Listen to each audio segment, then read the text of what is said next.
क्यों विलुप्त हो रही है मेरी चेतना? क्यों नहीं आती रात रात भर मुझे निद्रा? ये अकस्मात क्यों विकलित होने लगता है मेरा उत्साह, मेरा उल्लास? क्यों पराजय की भीषण प्रेत छाया मेरे अंतस में धंसकर मुझे भयभीत कर रही है?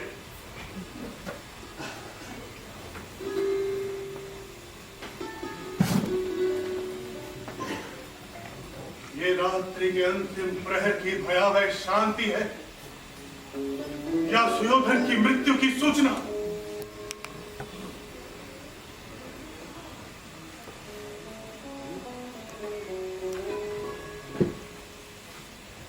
मैं आभारी हूं चंद, तुम्हारे आगमन के साथ यह युद्ध रुक जाता है और उसी के साथ रात भर के लिए रुक जाती है सुयोधन की पराजय। और उन पलों में दिन भर पांडवों के जय निनाद से मृतप्राय सुयोधन मानव पुनर्जीवन प्राप्त करता है। किंतु कब तक चलेगी जय पराजय की श्रृंखला? कब तक चलेगा जीवन मृत्यु का यह खेल? कब तक? कब तक?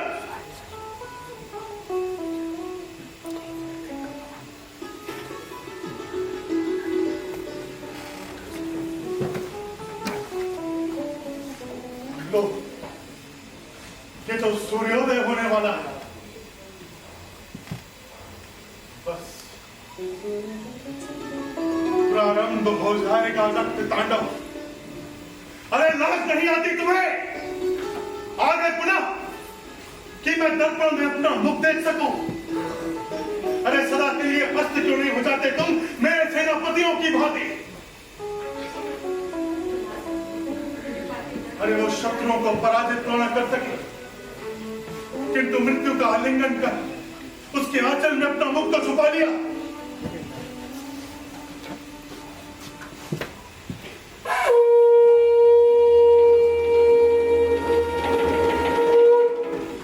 सुनो,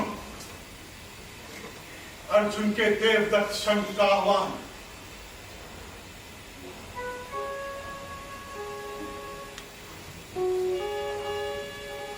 सब गए, पितामह भीष्म, गुरु द्रोण, पर कोई भी सुदृढ़ मन को शांति न दिला सका। सब एक एक कर सेनापति बनते रहे और मृत्यु के गले लगते रहे, किंतु ऐसा कोई न मिला जो मुझे उस अर्जुन के भयपाश से मुक्त करा सके। क्या है कोई धरा पर वीर? है कोई? है कोई? जीवित हूं प्रिय मित्र सुयोधन, मैं जीवित हूं। प्रतिहिंसा की ज्वालाओं से मैं भी पीड़ित हूं। मेरे जीवन की एक चुनौती वो अर्जुन है, सारे जीवन की एक कसौटी वो अर्जुन है। शपथ मुझे तेरे दुख को बांटूं, है शपथ मुझे अर्जुन का मस्तक काटूं। किंतु सुयोधन, उस गांडीव का उत्तर तो मैं दे दूंगा, उसके शस्त्रों का भक्षण भी मैं कर लूंगा, परंतु सुयोधन की लक्ष्य प्राप्ति में यह परंतु का दुस्साहसी अवरोध क्या है? धनुर्धर कर्ण के बाणों और अर्जुन के कंठ के मध्य यह परंतु क्या है? बोलो अंगराज, ये सुयोधन उस परंतु का अस्तित्व ही समाप्त कर देगा। मेरा कौशल पर्याप्त सिद्ध है उसके सम्मुख।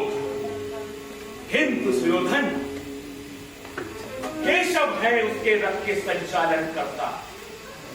यदि मेरे रथ का सारथी भी उन जैसा हो तो पल में ही देखोगे तुम अर्जुन मरता। मित्र, इस विशाल कौरव सेना में कहो कौन है जो तुम्हारे अनुकूल का संचालन कर सके? ये आवश्यक हो तो ये सुयोधन स्वयं तुम्हारा सारथी बनेगा, अन्यथा संकेत दो। प्रश्न मेरे अनुकूल रथ संचालन का नहीं है मित्र, प्रश्न तो भीषण युद्ध में समयानुसार धैर्य सहित अश्वों और आवश्यकता के मनोविज्ञान की उचित समझ में सामंजस्य का है। योद्धा के सामर्थ्य की स्थिति अश्वों की शारीरिक स्थिति, प्रतिद्वंदी की मानसिक स्थिति, भय रहित भाव रहित व्यक्ति ही कुशल सारथी हो सकता है। यदि सारथी कुशल है तो योद्धा की कुशलता अजय हो जाती है मित्र। रथ गति की तीव्रता का अकस्मात गतिरोध, मंडलाकार एवं वर्तुलाकार गतियां, शत्रु के बाणों के लक्ष्य को पथभ्रष्ट करना, यही तो प्रवीण सारथी के लक्षण हैं। कृष्ण सारथी के रूप में सर्वोत्तम है। इसीलिए कहता हूं मित्र, कृष्ण जैसी सारथ क्षमता रखने वाले कौरव दल में मात्र ही एक है, वो है स्पष्ट कहो, कौन है वो? शत्रु काट पाकर विजय करूं आरती आज, कर्ण के लिए यदि बने शल्य सारथी आज। ओ सूतपुत्र, अपनी सीमा को पहचानो, मुकुट पहनना सीखना नहीं, कुछ मर्यादा को जानो मूर्ख। उच्च क्षत्रिय को राजवंश का भय मंद नहीं साले, और तू स्वेदन से भिक्षा में पाए ग्रीक पिताम्बर, स्वयं को नरेश समझने वाला मिथ्याभिमानी सूतपुत्र, तेरा साहस कैसे हुआ मेरे समक्ष ऐसे प्रस्ताव? कोई अन्य अवसर होता तो सारथी द्वारा अश्व के लिए प्रयोग किए जाने वाले प्रतोष से तेरी मदद छीन लेता। शांत करो मित्र सुलोधन, इसकी जिह्वा को नियंत्रित करो। ये व्रत तुमसे सम्मानित है, अन्यथा तुम्हारी मित्रता की सौगंध अर्जुन वध से पहले इस क्षत्रिय के रक्त से ही युद्ध देवी को आहुति दे देता। अर्जुन से पहले? रे मूर्ख, तू क्या जाने अर्जुन को? वो अर्जुन नहीं, कृष्ण की छाया है। तुझ पाखंडी के लिए मृत्यु हेतु एकल माना है। ले अभिमानी, क्या सत्य कि तू अर्जुन से डरता है? ले वसुदेव की ओर युद्ध में जाने से बचता है। माधुर, यह तो युद्ध है, उसे योद्धा ही लड़ते, चाहे क्षत्रिय शल्य हो, या ब्राह्मण द्रोणाचार्य, या अंगराज कर्ण। ये कैसा सभ्य प्रस्ताव है सुयोधन, जिसे अशोक की वल्लभाओं को संभालना चाहिए, वो सूतपुत्र योद्धा बनकर रथारूढ़ होगा, और जो अपनी पिता से प्रलय बचाने वाला शल्य उस रथ का सारथी बनेगा। ये कौन सी मर्यादा होगी? ये वचनबद्धता की मर्यादा है माधुर। पितामह भीष्म ने हस्तिनापुर की रक्षा की वचनबद्धता में ही अपने प्राण खोए, और अंगराज मेरी मित्रता के प्रति वचनबद्ध होने के कारण ही अर्जुन वध हेतु वचनबद्ध है। पितामह कर्ण की वचनबद्धता की समान धरातल पर तुलना करके तुम भूल कर रहे हो कुमार। पितामह क्षत्रिय थे, और क्षत्रिय ही वचन का मूल्य पहचानते। यही तो मैं भी कह रहा हूँ माधुर। कैसे क्षत्रिय हैं आप जो वचन के मूल्य को नहीं समझ पा रहे? फिर तो इसका साथी बनना संभव नहीं। मैं विनती करता हूँ मामाश्री, नहीं, ये संभव नहीं। मैं नतमस्तक हूँ। नहीं कुमार,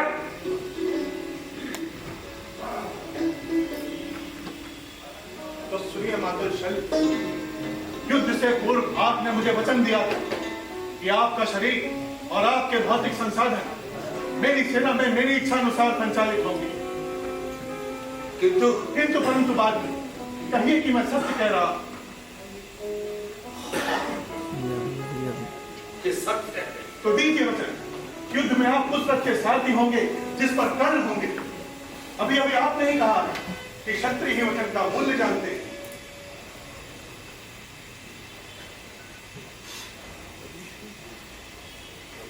साथी बनना तैयार हूं तुम्हारा। अभिमानी चल, है अकल मृत्यु की लेखा, है कठिन परीक्षा तेरे पौरुष की। अब मैं देख रहा तेरे ललाट की रेखा।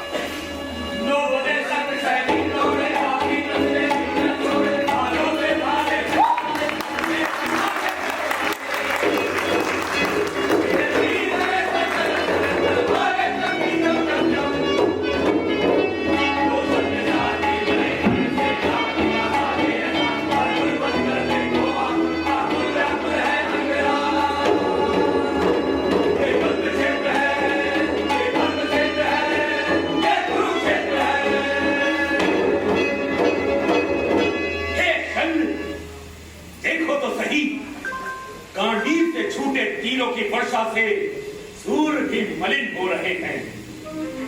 उसकी प्रत्येक टंकार मेरे हृदय के प्रत्येक स्पंदन में विषता बोल रही है। चलो चलो सारथी शल, जहां वो केशव है, हाँको अश्व जहां कुंती का वैभव है। देखें सभी दिशाएं पुरुषत्व कर्ण का, कांपे खड़ा गगन ये, देखें वक्त अर्जुन का। ये क्या शल्य, ये अकस्मात रथ क्यों रोक दिया? चलता हूं राधे, चलता जानता हूं आज पृथ्वी गाड़ी अर्जुन से एक से रहित हुई है। संभव है आज के बाद हम पुनः न मिल सके, इसलिए मेरे मन की क्षमता स्पष्ट करो। सारथी तुम्हारा हूं मैं, जो कहो करूंगा वो मैं। कृष्ण अर्जुन रथ सम्मुख में खड़ा करूंगा मैं। पर बताओ ये तुम दानवीर कहलाते, अनुपम योद्धा और सैनिक की प्रतिमूर्ति कहाते। संबंध से युद्ध से स्वाभाविक है इतना, पर अर्जुन पेश तुम्हारा कितना न्यायी बदला।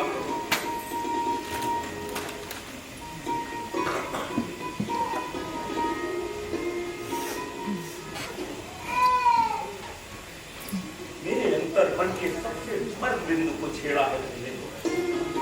बताओ शल्य, तुम तो समय के साक्षी हो। मेरा वर्ण उस बुद्धि पुत्र अर्जुन से कम दीप्तिमान था। मेरी कुशलता मेरा लाखों उससे कम था। क्या भाव था मुझमें जो गुरु द्रोण ने मुझे अपना शिष्य नहीं बनाया? और क्या विशेषता थी उस अर्जुन में जो वो उन्हें इतना प्रिय था? मेरे किशोर मन पर कैसे वज्राघात से पड़े थे बेशक कि मैं सूत पुत्र हूं, शिक्षण में मेरा प्रवेश वर्जित है। मेरे पिता धीरज ने चाहा था कि मेरा शिक्षण भी गुरु द्रोणाचार्य की देख रेख में मैं भी विश्व का श्रेष्ठ योद्धा बनूं। त्यागो, उस दिन क्या हुआ था जब शिक्षा समाप्ति के पश्चात राजपुत्र अपने कौशल का प्रदर्शन कर रहे थे? उस समय भी मैंने अर्जुन को चुनौती दी थी और चुनौती देते हुए उससे उत्कृष्ट संचालन प्रस्तुत किया था। किंतु एक नस से उपस्थित राज समुदाय ने मुझे सूत पुत्र कहकर धिक्कारा। योद्धा की मान्यता के स्थान मात्र सूत पुत्र की संज्ञा प्रदान की।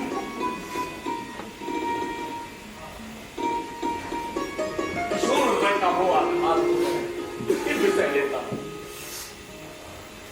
किंतु मेरा क्यों मन उस घटना को भला कैसे भूल सकता? वो साक्षात रति की कमनीयता लिए पांचाली उसकी लावण्य में दिव्य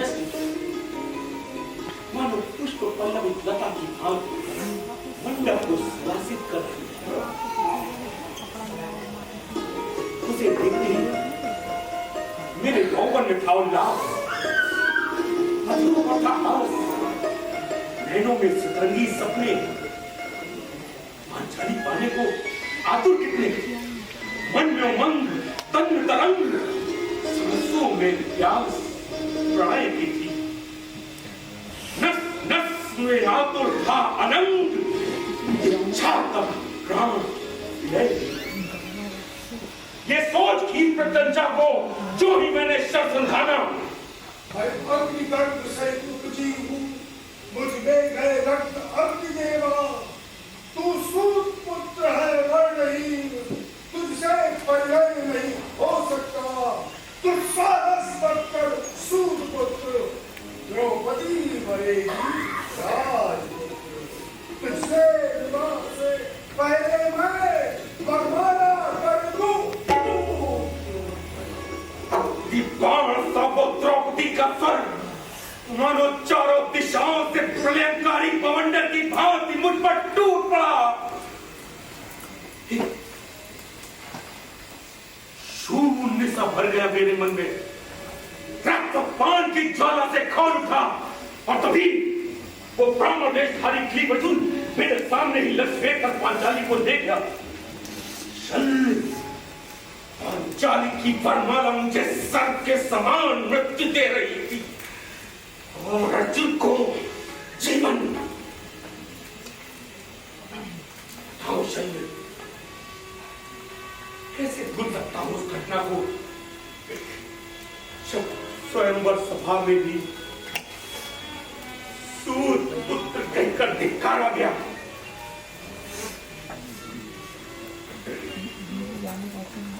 उसी स्वयंवर सभा में हुए युद्ध में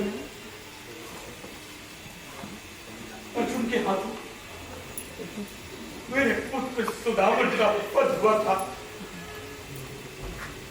अपने पुत्र के खंडित शीश को जिस क्षण मैंने भूमि पर गिरते देखा उसी क्षण ने कर्ण के जीवन की दिशा निर्धारित कर दी थी। तब से एक ही लक्ष्य है कर्ण के जीवन का, अर्जुन वध। पांचाली द्वारा किए गए अपमान का प्रतिशोध, पुत्र हंता का वध। भर गई मेरे जीवन में घृणा युक्त प्रतिशोध किया। क्या तुम सूत पुत्र नहीं? क्या द्रौपदी कुलीन राजपुत्री नहीं? सुबल पाने की लालसा तो मानव प्रकृति, इसमें अनुचित क्या है? अनुचित और उचित का मापदंड क्या होगा? शल्य संपूर्ण जम्बूद्वीप के असंख्य नरेशों का मान मर्दन कर दिग्विजय प्राप्त करने के उपरांत भी बिना परिचय मात्र सूत पुत्र और वो पांचाली द्रौपदी आज भी आर्यपुत्री शिक्षा समाप्त के पश्चात हुए युद्ध कौशल के प्रदर्शन में अर्जुन से उत्कृष्ट प्रदर्शन करने के बाद भी सर्वश्रेष्ठ योद्धा मैं नहीं, वो अर्जुन। तुमने क्या अर्जुन को सामान्य योद्धा समझ रखा है? भूल गए विराट नगर का वो युद्ध जब अर्जुन ने तुम्हारे वस्त्र को दबा लिए थे? भूल गए गंधर्व से युद्ध जब अर्जुन के कारण ही तुम्हारे और सुयोधन के प्राण बच सके? तुमने स्वयं बताया कि स्वयंवर में अर्जुन ने तुम्हारे सम्मुख तुम्हारे परास्त कर तुम्हारे पुत्र का वध किया। अर्जुन अप्रतिम योद्धा है, उसे परास्त करने के लिए मात्र आत्मविश्वास पर्याप्त नहीं, वो इंद्र पुत्र है। यही तो सिद्ध करना है मुझे, और आज अर्जुन के प्रमाण के साथ यही सिद्ध भी करेगा ये सूत पुत्र कर्ण। अपने बल से, अपने आचरण से, अपने कौशल से, अपनी मेधा शक्ति से अर्जुन पिता इंद्र को भी याचक बन के जाने को बाध्य कर दिया था। आया था एक बार इंद्र भी।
शीघ्र मांगो। इतनी उतावली से पहले स्थिर होकर विचार कर लो। ऐसा ना हो कि तुम दे न सको अपनी यश कीर्ति मलिन कर लो। दो वचन मुझे पहले याचना पूरी होगी। उत्तेजित मत करो, चुनौती मत दो। कहो कौन तुम, क्या याचना तुम्हारी? ये विश्व मुझे क्यों दानवीर कहता है? देखे ये भी, ये झोली याद तुम्हारी। दान के अभिमान में तू हो रहा है सूर, तो सूर्य के ये कवच कुंडल कर की दीक्षा दूर है। अगर रविवार तो कर ये महादान। नहीं नहीं, तुम नहीं कोई हो भिक्षु। तुम छद्मवेशधारी ब्राह्मण क्यों हो इतने उत्सुक? जनजातीय कवच और ये कुंडल किसका हित हो सकता है? इनको लेकर समझा समझा, अब मैं समझा। इनके ही कारण धर्म अमर है जग में, भयभीत पाठ होगा इनसे ही रण में। सच बोल, तुझे भेजा है क्या अर्जुन ने, या अर्जुन सखा प्रखर बुद्धि केशव ने? धिक्कार तुझे धिक्कार, लालची अभिमानी, व्यर्थ प्रशंसा कीर्ति, यश तेरा अप्रियवादी। इस मुंह से अपने को दानवीर कहता है, देकर वचन और दानवीर पीछे को मुड़ता है। सावधान, बस सावधान। वाणी को दो तुम अब विराम। मैं वचन भंग आरोप नहीं सुन सकता, यश कीर्ति दान की फलित नहीं कर सकता। निश्चित मैं दूंगा दान, किंतु अधिकार हमारा। जानू तो मैं कौन दान का लेने वाला, जानू तो मैं कौन दान का लेने वाला, जानू तो मैं कौन दान का लेने वाला, जानू तो मैं कौन दान का लेने वाला। अधिरथ पुत्र इंद्र है नाम हमारा, सुर नर मुनि पूछते वज्र है अस्त्र हमारा। अर्जुन मेरा पुत्र कर सको उसकी रक्षा, लेने आया इसी हेतु ये अद्भुत दीक्षा। बस करो बस, समझ गया मैं। समस्त देव शक्तियों की शरण में पलने वाले क्षुद्र अर्जुन, वाह कैसा क्षत्रित्व है तुम्हारा, कैसी शूरता है तुम्हारी, कैसी कुलीनता कि साक्षात देवराज इंद्र को स्वर्ग से धरती पर आकर मेरे समक्ष याचना करके लाने को बाध्य कर दिया। अरे अर्जुन, अपने पिता के माध्यम से मेरे इन कवच कुंडलों को लूट कर क्या तू बच जाएगा? दान कीर्ति के मद में उन्मत्त कर मैं जा रहा हूँ, किंतु आज के बाद दान का ये पाखंड बंद कर दे। लज्जा हो तो गंगा में डूब के मर जा। है ये देवराज, अब आप याचक ही नहीं अतिथि भी है। तनिक विश्राम करें, ये कवच कुंडल आपके हुए। अभी ये कवच छाल छील कर देता हूं, प्रतीक्षा करें।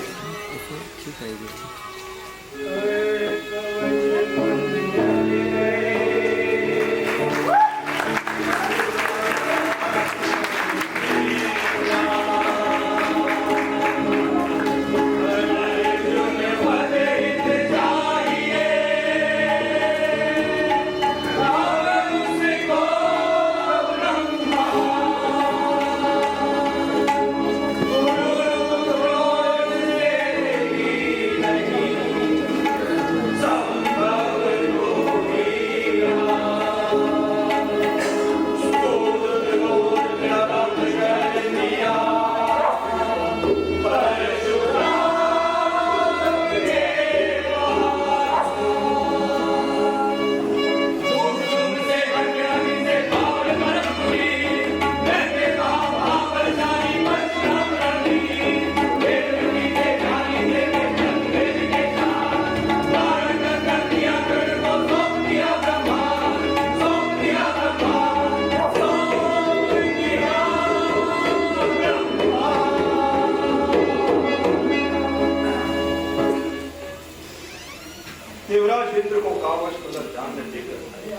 अपनी बालिका को सिद्ध कर इनको इस स्थान में अर्जुन जैसे प्रतिनिधि के सामने तुम्हें नहीं सुना दिया पर कुलकर्ण अर्जुन भयंकर दिव्यास्त्रों का ज्ञाता है उसके पास ब्रह्मास्त्र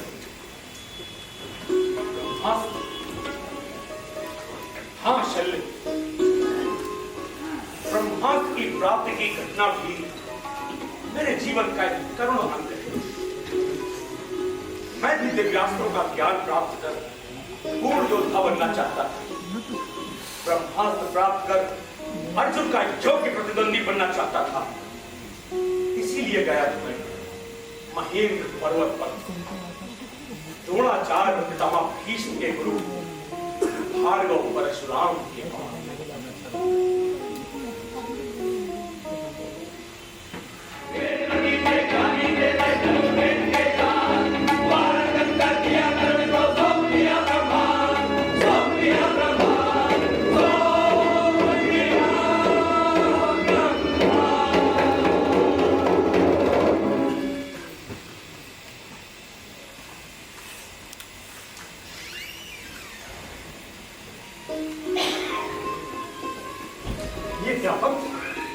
रक्त की ये उष्ण धारा, ये क्या? कुछ विशेष नहीं गुरुदेव, आप निद्रा में थे। एक विषय का अलर्ट की मेरी जंघा को उतर रहा। तो तूने प्रतिकार क्यों नहीं किया पुत्र? पूज्य गुरु की निद्रा में विघ्न न आए, इसी कारण मैंने। धन्य वीर, धन्य। तेरा ये तप्त रक्त ही तेरी गुरु दक्षिणा। इतना आत्मसंयम, इतनी सहनशीलता, इस बात नहीं होता कि तू ब्रह्म कुमार। हिमालय की सी सहनशीलता ब्राह्मण में नहीं होती। क्षत्रिय के अतिरिक्त इतनी पीड़ा किसी अन्य के लिए असह्य है। किस कुल का है तू? क्षत्रिय तो नहीं। क्षमा करे गुरुदेव, मैं क्षत्रिय कुल का नहीं हूँ। मैं कर्ण हूँ, सूत पुत्र। हस्तिनापुर का कवच कुंडल भारी कर्ण। हाँ गुरुदेव, पर न कवच है और न कुंडल की। देर की में मैंने इंद्र को, जिससे कि मेरी जंघा में छिद्र कर सके। हम तेरा साहस कैसे हुआ परशुराम के आश्रम में आने का? असत्य परिचय क्यों दिया मुझे? बोल, नहीं तो यही जलाकर भस्म कर दूंगा, अन्यथा फेंक दूंगा पूर्ण समुद्र की फैली तरंगों में। भगवान, मृत्यु के भय से कर्ण कभी व्याकुल नहीं होता। मेरी ज्ञान पिपासा ने ही मुझे आपके समक्ष असत्य बोलने को बाध्य किया था। मैं ब्रह्मास्त्र के लिए गुरु द्रोणाचार्य के पास गया था, किंतु उन्होंने मुझे अस्वीकार कर दिया क्योंकि मैं क्षत्रिय नहीं हूं। आपके द्वार पर आया, किंतु आप ब्रह्म कुमारों के अतिरिक्त अन्य किसी को अपना शिष्य नहीं बनाते। मेरे चिंतन का विषय नहीं है। तूने अनुशासन भंग कर नियम तोड़ा है। तू दंड का पात्र है और तुझे दंड अवश्य मिलेगा। तो दीजिए दंड गुरुदेव, कर्म सहर्ष स्वीकार करेगा। काट लीजिए अपने कठोर परशु से उसका कंठ, या भस्म कर दीजिए इस काया को, अथवा फेंक दीजिए पूर्ण समुद्र में। तेरी विनम्रता, तेरी जिज्ञासा, तेरा अनुशासित आचरण मुझे सदा सम्मोहित करता रहा। विगत 2 वर्षों में एक बार भी इस पाषाण हृदय में तेरे लिए क्रोध नहीं आया। तेरा संस्कारी आचरण मुझे मोहित करता। किंतु तूने मुझसे असत्य, मुझसे तुझे छल करने की विद्या दी। तुझे दंड अवश्य मिलेगा। क्षण भर में मां रेणुका का गला काट देने वाला ये कुठार तेरा वध नहीं कर सकता। तो इस दम को क्षमा कर दे गुरुदेव।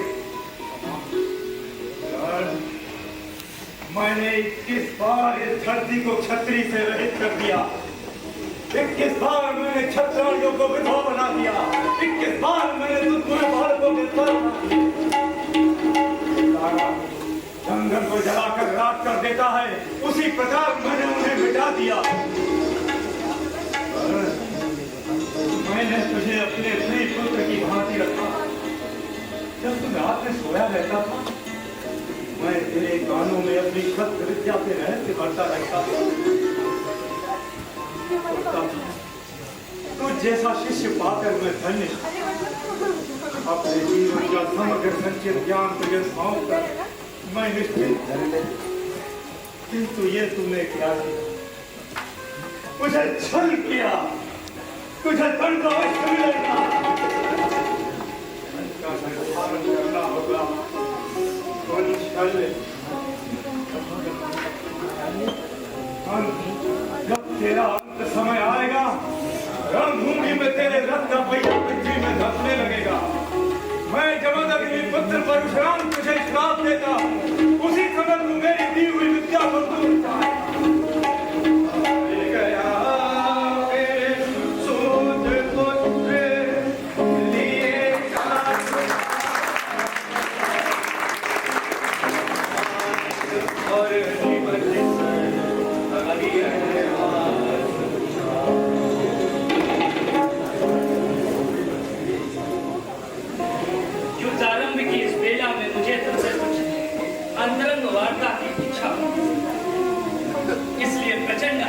देने वाला एक सत्य बताने के लिए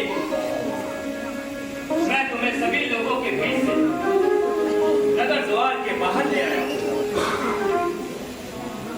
उस अस्त होते हुए तेज को देखो और जो मैं कह रहा हूं उसे ध्यान से सुनो, विचलित मत होना। कहो यादवराज, धरती ही धर से उधर भले ही हो जाए, किंतु अब मुझे कोई आघात नहीं लग सकेगा। तुम सूत पुत्र नहीं हो पाए, तुम राधा और अजरथ के भी पुत्र नहीं। केशव, भले ही अपना सुदर्शन चला लो, किंतु जिह्वा का खड़ग मत चलाओ। मैं तुम्हें सत्य बताने आया हूं। तुम क्षत्रिय हो, राजमाता कुंती के प्रथम पुत्र, उस साक्षात सूर्यदेव के हिरण्यगर्भ के तेज पुत्र हो। देखो उस पश्चिम क्षितिज को, ध्यान से देखो, वही है तुम्हारा पिता। तुम राधे नहीं, कौनते हो, पांडवों के अग्रणी। ये एक लंबी कथा, किसी भी पाषाण हृदय के अंतःकरण को द्रवित कर देने वाली, सामाजिक रूढ़ियों की क्रूरता की, एक माता के क्रूर क्रंदन, देवकी नंदन, राजमाता कुंती को कौमार्यावस्था में दुर्वासा ऋषि के दिव्य मंत्र से सूर्य से तुम प्राप्त हुए। उस महान स्त्री ने लोक लाज के भय से तुम्हें अश्व नदी में प्रवाहित होने दिया। अश्व नदी से चरणवती होते हुए एक काले प्रभात में अजरथ को तुम गंगा में प्राप्त। तब से तुम साथी रूप में जाने लगे। सत्यता यह है कि तुम सूर्य पुत्र नहीं, सूर्य पुत्र हो।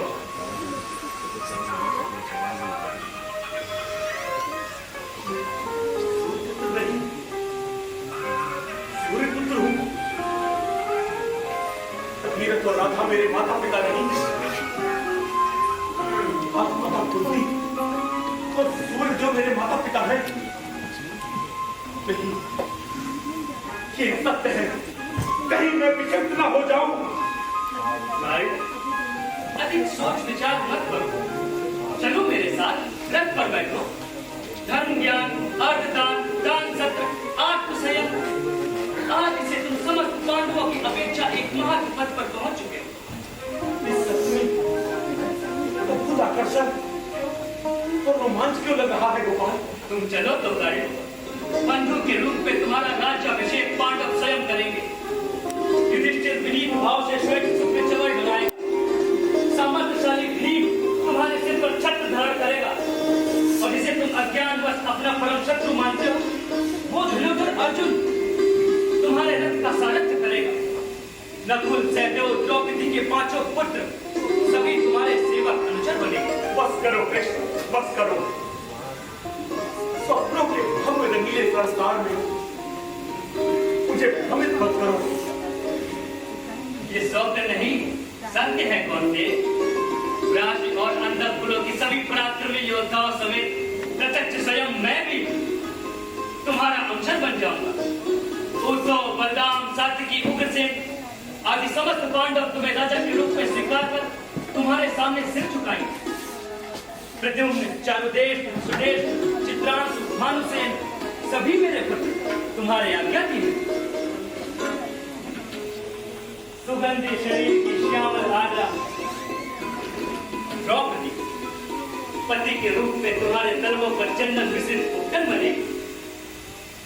विगत कई वर्षों से अहम भाव की दारुण यात्राओं में चलती हुई तुम्हारी जन्म जाति माता का हृदय तुम्हारे 2 अश्रुबिंदु उसके वृद्ध चरणों पर पड़ते ही कृतज्ञता की अनुभूति से शांत हो जाएगा। राजा कर्ण के रूप में तुम्हारी कीर्ति के डिंडन से आर्यावर्त ही नहीं अपितु प्रलोक की दिशाएं भी गुंजायमान हो जाएंगी। अन्यथा कौरवों के अन्याय पक्ष का समर्थन कर अहम भाव से सारे आर्यावर्त को युद्ध की विभीषिका में धकेलने वाला, मिथ्या आदर्शों को हृदय से लगाकर अन्न को दग्ध करने वाला, सूर्य पुत्र होकर भी अंधकार और समाप्त हो जाने वाला, इसी रूप में तुम्हारी स्मृतियां कोटि कोटि आर्यों के मन को लक्ष लक्ष वर्षों तक सदैव अनुकंपा से खोखला करती रहेगी। नहीं मधुसूदन, यथार्थ के कठोर धरातल पर तुम्हारा प्रस्ताव स्वीकार नहीं। कारण कौन दे? मत भूलो कि तुम एक शूर पुत्र हो। तुम ही बताओ, सूर्य का पुत्र और ज्येष्ठ कौन्तेय होकर मैं उस दिव्य कुल के अनुरूप आचरण करूं या पथभ्रष्ट हो जाऊं? सूर्य की किरण कभी वक्र नहीं है। किंतु पांडव तुम्हारे सहोदर हैं कर्ण। कर्ण और पांडव ये जीवन रेखाएं इस जन्म से जुड़ी हुई है, किंतु कर्ण और दुर्योधन ये पूर्व जन्म से जुड़ी हुई रेखाएं हैं। दुर्योधन अधर्मी है, अन्यायी है, कुमार्गी है। होगा, किंतु जिसके निश्चल स्नेह के बल पर मैंने वर्षों तक अखंड भाव से समुद्र वलय के राज सुख का अमित उपयोग किया है, उस अपने प्रिय मित्र सुयोधन को विश्वासघात के गहरे गढ़ में धकेल स्वार्थ और प्रेम के वशीभूत हो पांडवों का पक्ष स्वीकार करूं? क्या ये सूर्य पुत्र को शोभा देगा? पुनः सोचो, अतुल्य सुंदरी द्रौपदी तुम्हें जिस वृषाली ने साध्वी कन्या होकर जीवन भर भाव गंधित सहयोग मुझे प्रदान किया, मेरा साथ निभाया, उस अपनी पत्नी को सूर्यपुत्र कहने वाली द्रौपदी के लिए ठुकरा दूं? क्या ये कौन्तेय के लिए कीर्तिप्रद होगा? किंतु राजमाता कुंती तुम्हें अपने पुत्र के रूप में जिस माता ने मेरे मस्तक को बार बार चूमा, मेरा मलमूत्र साफ किया, उस अपनी राधा माता को चित्र राजमाता कुंती के लिए ठुकरा दूं? जन्म देने वाली से पालनहार का अधिकार बड़ा होता है। साक्षात मृत्यु की मुक्त वर्षा मेरे मस्तक पर हो तो उसे मैं सहन कर लूंगा, किंतु सत्य का ऐसा घोर मरण मुझे स्वीकार नहीं। मुझे दुख है कि तुमने मेरे जीवन संचित अनुभवों से सिद्ध परामर्श का लाभ नहीं उठाया। कर्म केवल अपने जीवन के अनुभव से अनुप्राणित है कृष्ण, मुझे क्षमा करना, किंतु मेरे और तुम्हारे जीवन अनुभव में समानताएं बराबर की है। तुमने क्षत्रिय कुल में जन्म लिया, किंतु दुर्भाग्य से तुम गोकुल की गौशाला में पले बड़े हुए। मैंने भी एक दिव्य कुल में जन्म लिया, किंतु चंपा नगरी की अश्वशाला में पला बड़ा हुआ। तुम देवकी नंदन होकर यशोदा सुत कहलाए और मैं कौन्तेय होकर राधे। कर्तव्यवश तुम्हें अपने मामा कंध पर प्रहार करना पड़ा और मुझे अपने बांधों पर करना होगा, किंतु क्या कर स्पष्ट हो। ऋषिकेश, तुम यशोदा माता का त्याग कर सकते हो, किंतु मैं राधा माता को त्याग नहीं सकता। तुम गोकुल के गोपालों को भूलो, किंतु मैं चंपा नगरी के साथियों को नहीं भूल सकता। मुझे तुम्हारे लिए दुख होता है, किंतु भविष्य प्रबल है। केशव, तुम विलक्षण राजनीतिज्ञ हो, कूटनीति विशारद हो, इसीलिए तुमने मेरे समक्ष रहस्य उद्घाटन किया। अन्यथा बताओ, मेरे लिए किस न्याय पक्ष की सत्य का प्रस्ताव लेकर आए हो तुम? 12 वर्ष का वनवास और 1 वर्ष का अज्ञातवास पांडवों ने भोगा, क्योंकि उन्होंने युद्ध खेला और पराजित हुए। किंतु बिना किसी युद्ध या पराजय के मैंने जीवन भर घोर युक्त अंधकार में अज्ञातवास सहन किया, क्यों? कोई उत्तर नहीं तुम्हारे पास, इस समाज के पास। इसलिए मधुसूदन, मुझे तुम्हारा प्रस्ताव स्वीकार नहीं। ये युद्ध नहीं, महायज्ञ होगा, और इस महायज्ञ में मैं अपने स्वर्ण शरीर की हेम गंगा हंसते हुए समर्पित करूंगा। और सुनो मधुसूदन, सूर्यपुत्र, अंगराज, दानवीर, दिग्विजयी, धनुर्धर कर्ण, इनमें से किसी भी रूप में मैं युद्ध नहीं लड़ूंगा। मैं लड़ूंगा अंधकार के घोर सघन साम्राज्य का उदरभेद करने वाली प्रखर सूर्य किरण के रूप में। हाँ केशव, हाँ।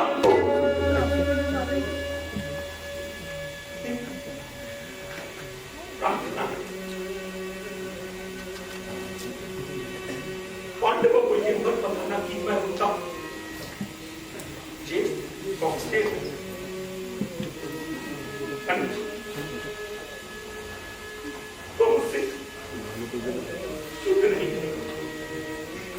जयतु राधे, जयतु।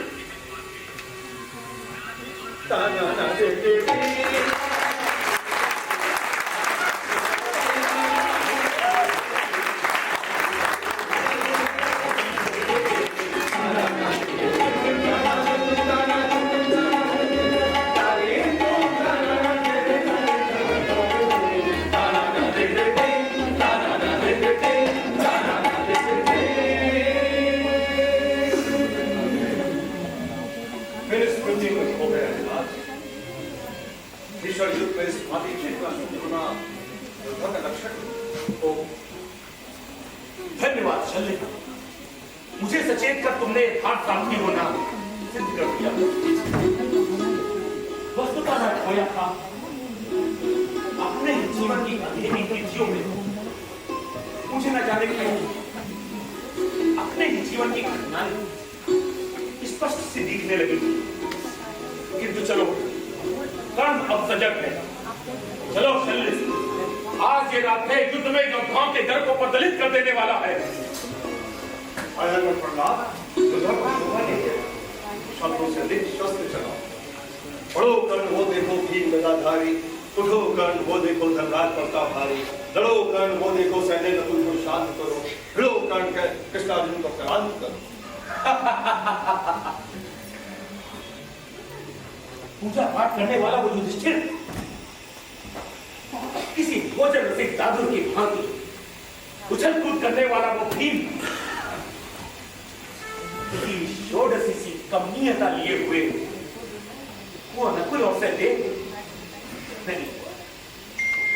इन्हें मारकर कर्ण को भला क्या यश प्राप्त होगा? इनका प्राणदान तो मैं पहले भी कर चुका हूं। विराट रहस्यों की मूर्ति कर चारों पांडवों के प्राणदान की कथा क्या है? कथा सुना दे मार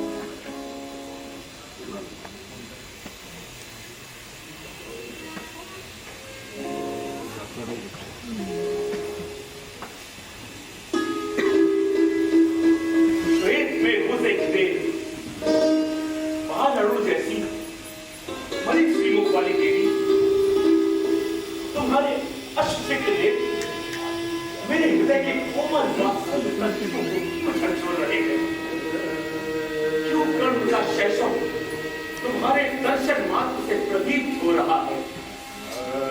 क्यों वह तुम्हारे आंचल में समा जाने को आतुर है? अनजाना सा बंधन न जाने क्यों फिर मुझे अपनी ओर खींच रहा है। कौन हो तुम श्रद्धा भाई, अपना परिचय दो।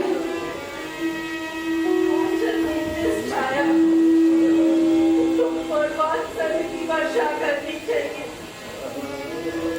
लोग नाच विनर उसी आंचल को प्रसारे वरदान के रूप में शापग्रस्त वृद्धा कुंती। ओ, यह राधे सूत पुत्र आपको वंदन करता है राजमाता। नहीं नहीं, घबराने नहीं। तुम कौन से हो पुत्र? तुम मेरे मातृत्व की प्रथम संज्ञा हो पुत्र। मेरे अंदर की नारीत्व की प्रथम अनुभूति।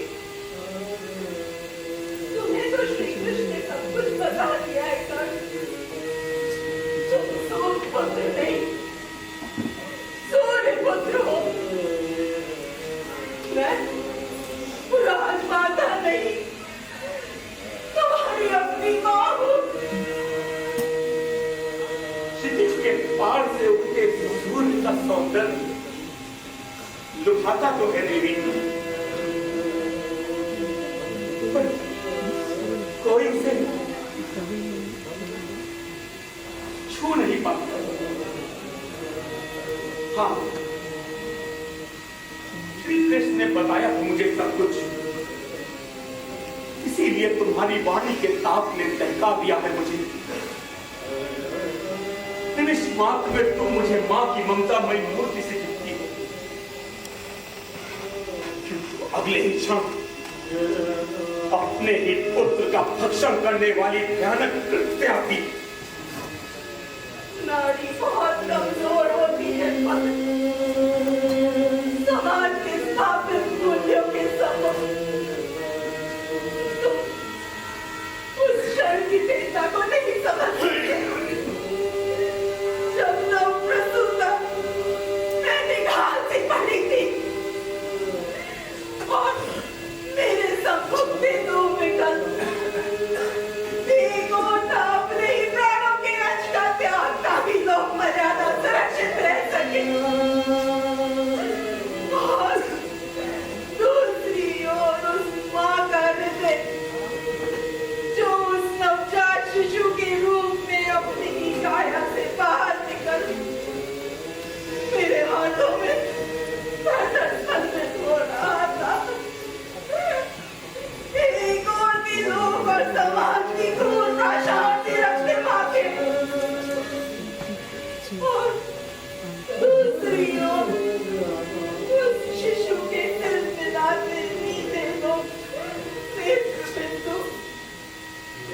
ये गोटा समाज और परिवार की पीड़ों के सुदृढ़ आश्रम निकट की ओर बढ़ रहे हैं, और दूसरी ओर उस शिशु की कोमल पंखुड़ियों सी उंगलियां जो मेरे आंचल से खेल रही थी। जब तक मैं अपनी मनस्थिति स्थिर कर पाती, जब तक मैं उसे अपने पक्ष से लगाकर स्वयं को धरती कर पाती, तभी नाची ने विद्युत चमक की भांति उसे मुझसे छीना और काश मंजुषा में रखा और चल पड़ी अर्जुन नदी की ओर। तब से अनवरत बहते आंसू, क्या तुम पहचान नहीं पा रहे हो पुत्र? आंसू बहते हुए हृदय की ज्वालाएं आंसुओं से नहीं बुझा करती देवी। आंसू क्या, यदि तुम अपना पुस्तक पटक कर रक्त रंजित कपाल में मेरे सम्मुख लाओ तो पुस्तक को पहचान नहीं पाऊंगा मैं। ममता का इतना अपमान मत कर पुत्र, मेरी स्थिति समझ। स्थिति आज कौन सी विशेष स्थिति है जिसमें मां का अधिकार जाग उठा? आज ही मातृत्व में ज्वार क्यों आया है? संबंधों की दिखाव निखार लेकर आने वाली कठोर जिंदगी मेरी माता है अश्व नदी गंगा और अपनी पर्णकुटी के छील छप्पर में आश्रय देने वाली मेरी राधा माता। नहीं सत्यकाई नहीं है पुत्र, ये ब्राह्मण माँ तो है। जाओ घर माता, अन्यथा बड़ी और संयमित हो देगी। हे ईश्वर, मृत्यु दे, मुक्ति दे, मैं बात नहीं सुन सकती। अश्व नदी में छोड़ी हुई मेरी जीवन नौका को अब विश्व के महासमर में तुम्हारी झुर्रियों भरे हाथ की पतवार रोकने में बिल्कुल समर्थ नहीं है। बिना नार काटे ही जिस शिशु को तुमने त्यागा था वही तुम्हारे पुत्रों का मुंड काटेगा। और वो के साथ जन्म में रहेगा। अब तू भी दुर्योधन और दुशासन की भाषा बोलने लगा है, यातना भरे बोल बोलने लगा है। अरे मैं जिन यातनाओं से गुजर रही हूँ वो मृत्यु से भी अधिक भयानक है। तेरे वियोग में पिछले 70 वर्षों से क्रंदन करते हुए मेरे बहादुर हृदय को मेरे 5 पुत्र देख नहीं पाए। श्री कृष्ण तथा पितामह जिस वेदना को जान नहीं पाए, आज तुम भी उसे समझने को तैयार नहीं हो। तेरा वियोग,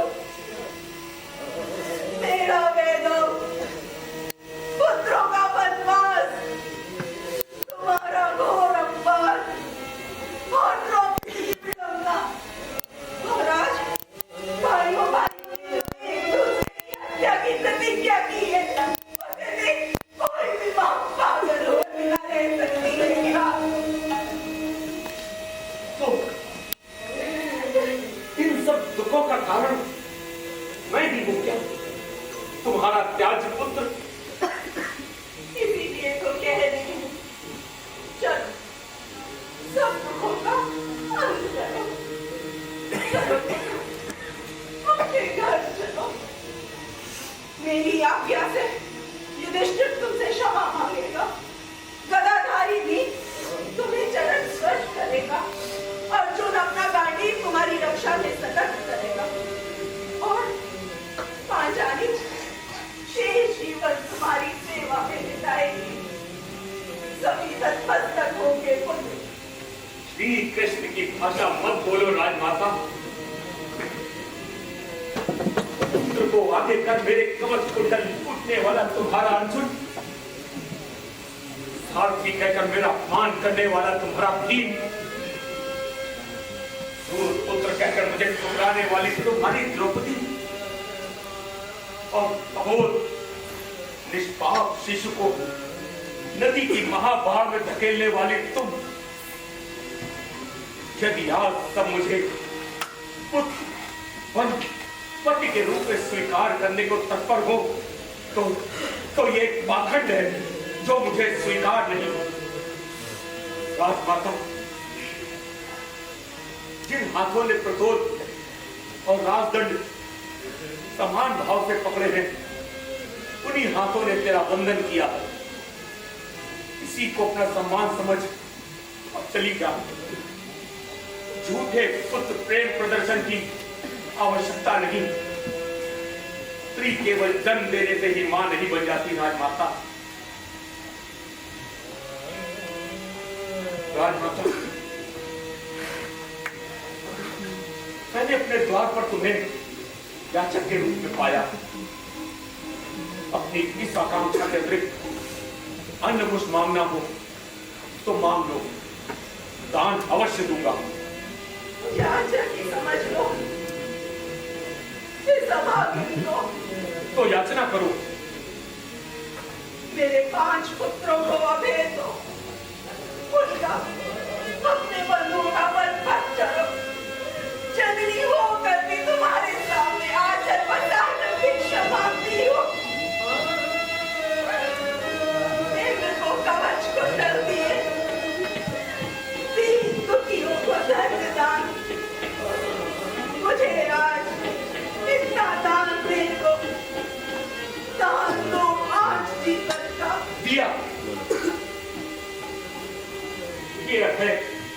दे देता है।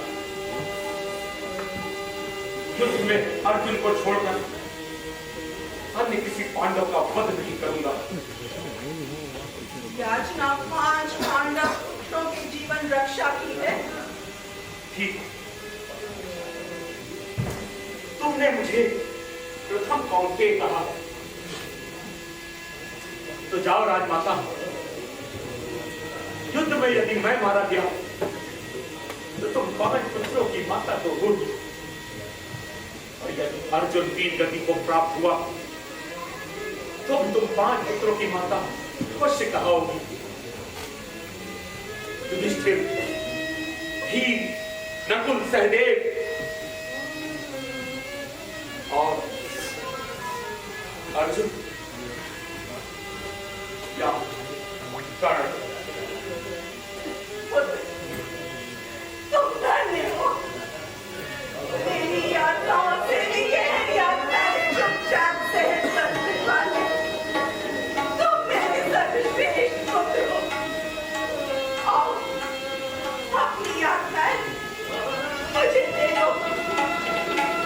एक बार मेरी बाहों में आ जा। एक बार मुझे माता कहकर पुकार पुत्र। मेरे कानों के रंग और बटन उस पुकार को सुनने के लिए तरस रहे हैं। एक बार मुझे माता कहकर पुकार पुत्र। एक बार। नहीं, ये अधिकार केवल राधा माता का है। जाओ राजमाता, इस क्रम को क्षमा कर देना। पुत्र,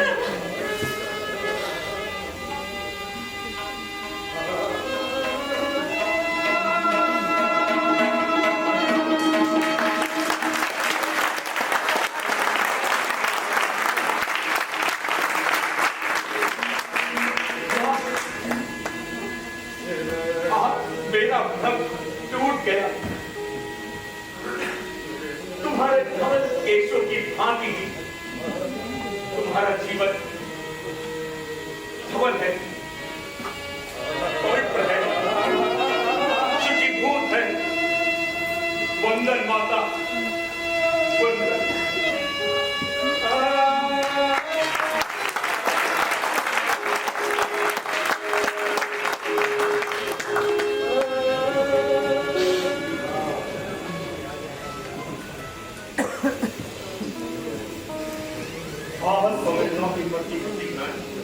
मैं आज समझ सकता हूँ तुम्हारे अंदर तुम्हारी व्यथा, तुम्हारे व्यक्तित्व, सारे जीवन उपेक्षा और अपमान को सहने वाले गण मैं तुम्हें नमन करता हूँ।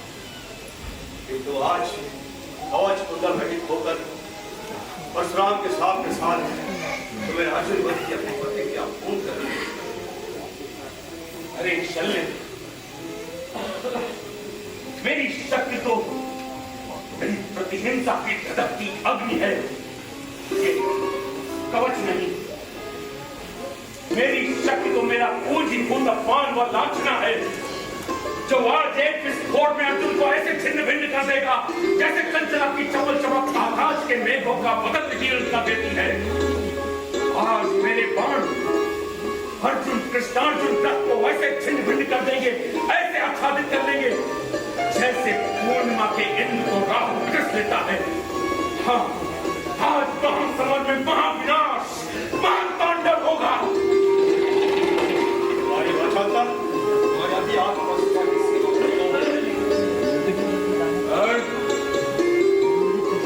तो देखो, दक्षिण दिशा से भीम, उत्तर दिशा से युधिष्ठिर, अर्जुन, नकुल, सहदेव सभी आप पर देखो तत्पर। सावधान, वीरासन ग्रहण करो अंगराज। वो देखो, कृष्ण तुम्हारी ओर संकेत कर अर्जुन को सतर्क कर रहे हैं। सुनो, सुनो, सुनो।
भी समाप्त हो। जाओ और आप दुर्योधन को सूचित करो, कर्ण ने प्राणांतक युद्ध किया, अपना विश्व धर्म निभाया। जाओ शल्य, जाओ।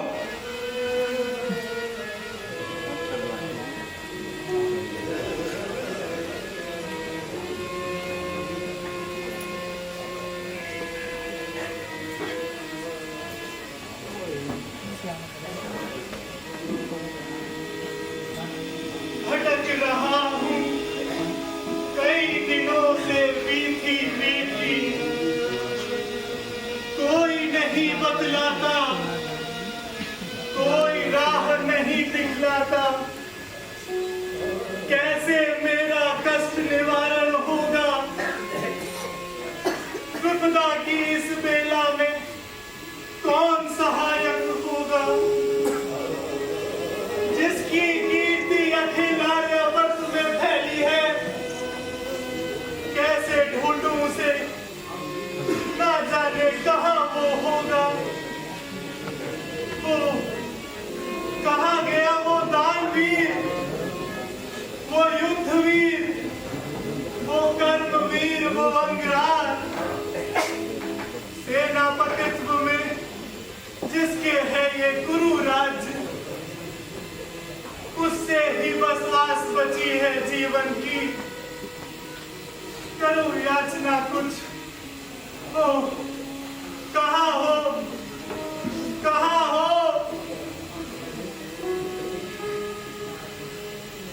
छिप रहा है सूर्य, क्षणों में अस्त हो जाएगा, फैल जाएगी अंधकार की काली चादर। संपूर्ण विश्व शशि की शीतल छाया में सुखानुभूति करेगा।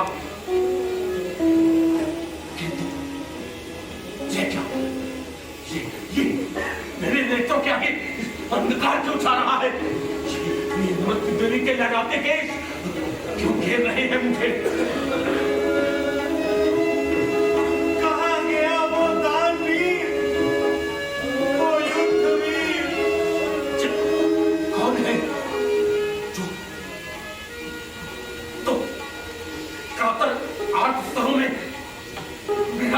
आह्वान कर रहा है। कौन हो? कौन हो? मैं हूँ, मैं एक विप्र, एक निर्धन ब्राह्मण हूँ। कई दिनों से तुम्हें ही खोज रहा हूँ अंगराज, कि तुम्हारी ध्वनि स्मरित क्यों है? ये क्या अंगराज, रक्त से सनी तुम्हारी ये काया, कुरु साम्राज्य के सेनापति की ये गति, क्या तुम भी उस महायुद्ध के ग्रास बने? या प्राण आहुति का संकल्प लिया है तुमने? निश्चित तुमको छल से ही मारा गया होगा। तो अब क्या होगा? आशा की अंतिम कड़ी भी टूट गई। नहीं विप्रो, आशा की कड़ी नहीं टूटेगी। बोलो, तुम मुझे सोच रहे हो अभी मुझमें प्राण है? मैं वीर विप्र आया था कुछ धन पाने को, कन्या का ब्याह रचाने को, पर दुर्भाग्य राजन स्वयं अक्षम है। क्षमा करो दानवीर, अब मैं याचना नहीं कर सकता। ईश्वर तुम्हारे प्राणों की रक्षा करे, तुम्हें यशस्वी करे। ठहरो, विडंबना है कि सांसों के अंतिम सुरों में मुझे क्षमता सुननी पड़ रही है। धन की याचना और नाम सत्य, इस अवस्था में तुम मेरे प्राणों की याचना कर सकते हो। मेरे प्राण अभी मेरे वश में है, जिन्हें देने में ये दान भी पीछे नहीं हटेगा। नहीं, ईश्वर तुम्हारे प्राणों की रक्षा करे, चाहे तो मेरा जीवन ले ले। नहीं विप्रवर, तुमने कन्या विवाह हेतु धन की याचना की आकांक्षा की है। तुम्हारी याचना पूरी होगी तभी मैं दान देने में सक्षम हूं। तुम्हें मेरी तनिक सहायता करनी होगी। लाओ एक पाषाण खंड। उसका क्या करोगे? क्षमता के कारण प्राणों का त्याग कर दान कीर्ति को बचाना चाहते हो। नहीं विक्रम, क्षमता का खंडन करूंगा। मेरे पास एक स्वर्ण मंडित दांत है। लाओ एक पाषाण खंड। अच्छा सुनो, एक तीर ही उठा दो।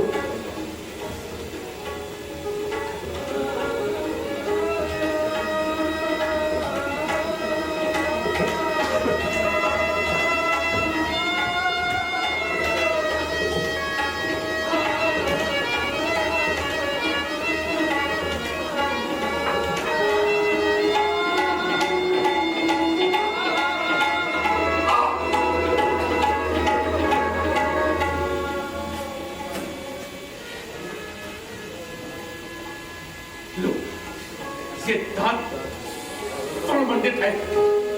कदाचित अब तुम्हारी याचना पूरी हुई। ये दान भी दान कीर्ति के साथ प्राणों का त्याग करेगा। धन्य धन्य दानवीर, धन्य है तुम्हारी उदारता। किंतु तुम्हारी कन्या का पिता बनना स्वीकार मुझे, पर ये दान नहीं नहीं, क्षमा करो दानवीर, तुम्हें परम गति प्राप्त हो। स्वर्ण मंडित दांत लेकर प्राणों का अंतिम धर्म स्वीकार करो। ध्यान ठुकराया नहीं जाता। धन्य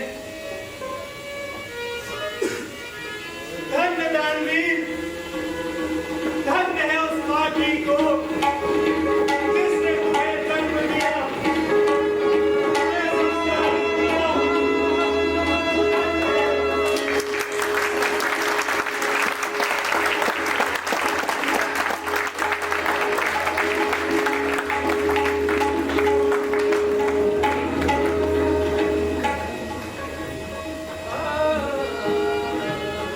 हाँ, धन्य है माता राधा और पिता अधीरथ।